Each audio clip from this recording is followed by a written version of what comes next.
What's up, everybody? And today we're taking a look at the Marvel Legends Secret Wars 40th Anniversary Marvel Legends Black Spider-Man.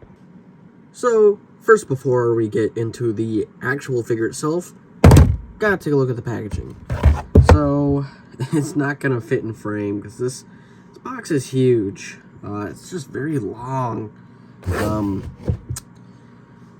Unless I could actually get my phone to cooperate with me and not want to be, ridiculous, maybe I could get in frame. But unfortunately, just a huge box. And my setup is not that good. But, you got a nice look at the figure in here. And of course with that lenticular shield and whatnot. Got the nice Marvel Legends Secret Wars tagline at the top. Right there. And then flipping to the back, got a nice recreation of the original, I believe the original toy work of, like design work of the box from the olden days and whatnot. And you see you got like Captain America, Iron Man, Wolverine, Titania, and Marvel's Beyonder. Nice little pic of the black costume Spider-Man. Little bio there if you want to read it. I can try and get it there if you want to pause and read that. But regardless, it's a very nice box, very reminiscent of the original Secret Wars figures. But let's get them opened up and take a closer look. And of course, here's the figure opened up and out of the box.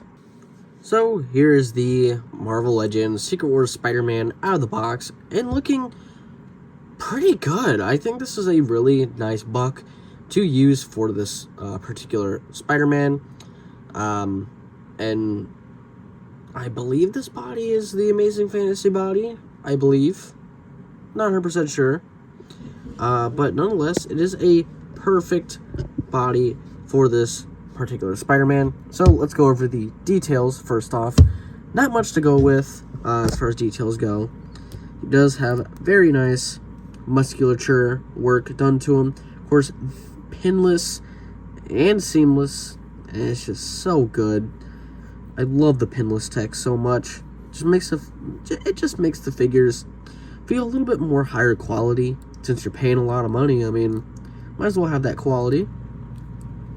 Very nicely painted spider symbol. Pretty much, I believe, zero problems with the print work for the spider symbol. Have a little bit of a paint defect right there, but it's not a big deal. Symbol does continue onto the butterfly joints on the back. Yeah, I mean, it's a very nicely done logo.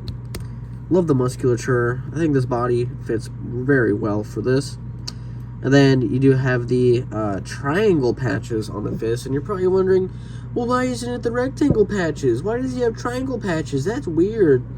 Well, actually, back in the day, during Secret Wars and all that, he did have like these kind of like triangular patches in the during that time. Even though on the back of the box, the actual picture here shows kind of the triangle patches a bit. The back of the box shows the rectangle looking patches. My bad. I am a little bit tired. But with these ones, it is the triangle ones, so, yeah, I believe he did have the triangle ones, though. Anyway, take a look at the head sculpt here. Very, how should I say, very Todd McFarlane-esque, in its look. But still very cool and painted quite nicely. I do love that glossiness, with the eye there. It looks pretty good.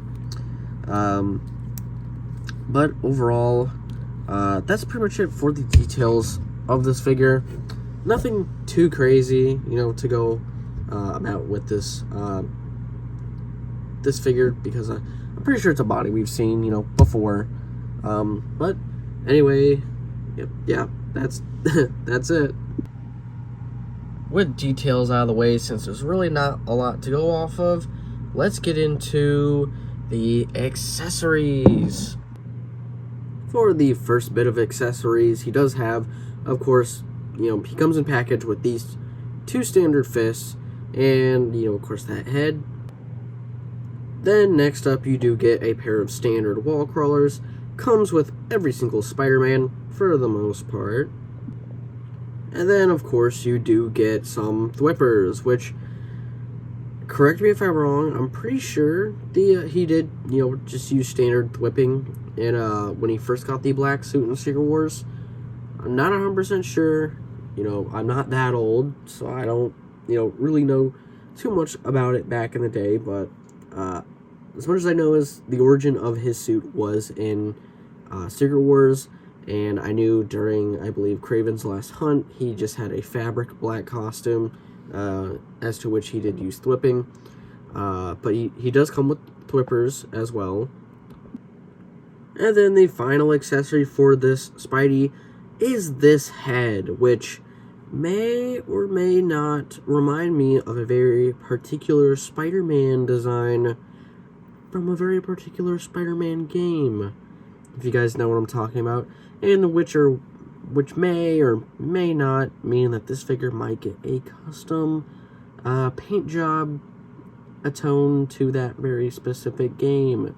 But let's take a look at that head sculpt. It's a very nice symbiote Spider-Man head sculpt. Very stern look. Very angry look with the squinted eyes. I quite like this head. I'm glad they packed it in here. It is such a very expressive and nice looking head sculpt. I love it a lot. And makes me want to do that custom so bad. Now, the final accessory he gets is this kind of shield, which is lenticular, so you can have, the black Spidey face there, and then you can have Peter Parker's face showing through. It's like an identity disc kind of thing. You're probably wondering, well, why did they pack this in? Well, it's actually a kind of callback to the original Secret Wars figures. They all had one of these. It's pretty cool. I'm glad that they did add, this kind of little thing in there. It's pretty cool. And of course you can open it up too as well.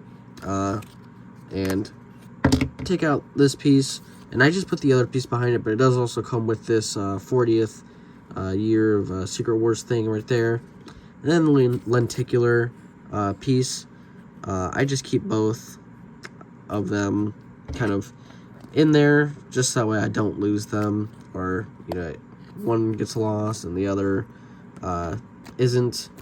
If I can put them back in, that is. Come on. There we go. And just get this one back in there. And then close it all back up. And you can keep them in there. Nice little thing. And this does swing open here. So if you really wanted to, you can, attach it to the wrist if you want him to have a shield of his own face. I personally won't be, displaying like that or whatnot, but do what you want with your figure. Just a nice, cool little accessory. So now it's about time we take a look at the articulation. So, as for the articulation for this figure, it's going to be pretty similar to pretty much every other Marvel Legends Spider-Man, but to get started, he can look down pretty much all the way. He can look up pretty much all the way. Do you have some, actually not really that much side to side. Full 360 on the head. It does have butterfly joints, go forward, not so much. Backward, a decent little bit. The arms do a full 360 rotation. They go up pretty much about that far, but if you push it a little more, you can get it all the way. And then you do have a bicep swivel, double jointed pinless elbows. They go pretty much all the way. Hinge and swivel at the wrist, the huge. You do got a diaphragm joint at the top and an ab crunch at the bottom. You can go forward about that far, back pretty much about that far. some side to side. The legs can do almost a full split. Legs can go up about that far. Back, not so much. Thigh cut. Double jointed pinless knees that are kind of stiff. Calf cut. The foot can go up about that far, down all the way, and he can have ankle pivot. So pretty decently articulated Spider-Man figure. Feels really nice in the hands, actually, to move around and whatnot. He's very, very smooth. Not with the joints, though. They're very stiff, but a very smooth feeling figure. So now that we've gotten articulation, accessories, and details out of the way, let's do a pose test.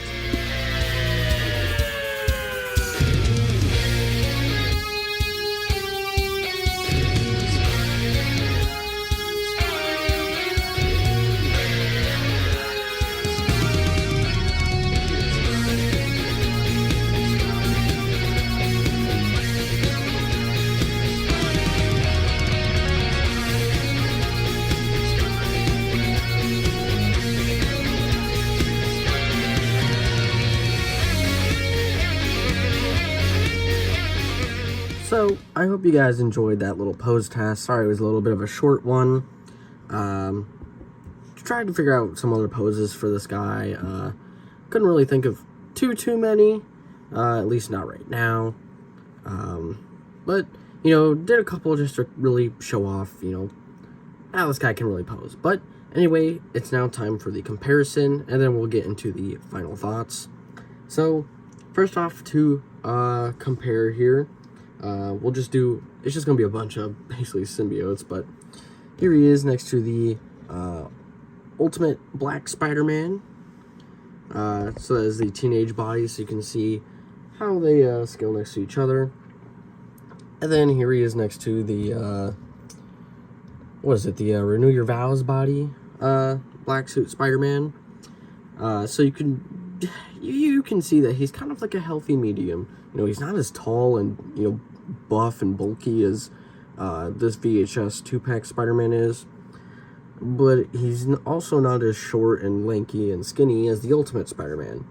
He's in the middle, and I think this is the perfect Black Suit Spider-Man body. So, bringing that guy aside, let's bring in this Spider-Man. Now you could probably see where I'm going with this. This animated, Black Suit Spider-Man was too big and too buff, to compare with arguably the only good animated Spider-Man figure. So I got this figure, and not only that, I actually bought 2 of them, because what I'm going to do is I'm going to try and copy the shaded, look of this onto this figure, and then try and figure out how to get that head to look like that head. So that way I can have a actual perfect Black Suit Spider-Man from the animated series. I honestly think it'll work pretty well, because the symbols are pretty much almost the same. Maybe you have to do a little bit of extra work, but these two share the same body, and it just makes it a lot easier and better to just do that, because this figure honestly is it's too big, too bulky, doesn't scale well. So yeah, so bringing these guys out of the way, let's do some Venom comparisons. So of course here he is with the Bagley Venom that I had done a review on, my custom Bagley Venom there. That's how he looks next to Bagley Venom. And then to bring in another one, he's going to be a little bit squatted down, but here he is next to my animated Venom. So you can see how he looks next to those 2 guys here. And then for the last and final comparison, here he is next to the Mafex Venom, which I promise I will get to doing a review of him. I just got a couple, 2 more things after this review that I have to do first, that I want to get out of the way before I can move on to Mafex Venom. But that's pretty much it for the comparisons. So now let's get into the final thoughts. And just even before that, I absolutely love this figure and cannot wait to work on it. So, as for the final thoughts for this figure, I love it. I think the body works really good for it. I love the pinless tech, of course. The articulation is amazing, although the one problem I do have is the butterfly joints. They don't seem to really give too much range with the arms. But other than that, I really do thoroughly enjoy this figure, and I cannot wait to put some work into this figure and the other one too as well to create that. I'm not going to spoil it. That very specific Spider-Man that I was mentioning and hinting towards a little bit earlier. But yeah, it's a perfect figure, and it's really fun to play with and mess around with. Love the look. You can have a perfect Todd McFarlane-esque style with it, and you can just have a classic little style with it. And of course, here's that Todd McFarlane famous cover pose right there. This is a absolutely beautiful figure. You will see this figure again in a different capacity, but anyway, that's it for this video. Make sure to like and subscribe, follow my socials, and I will see you guys in the next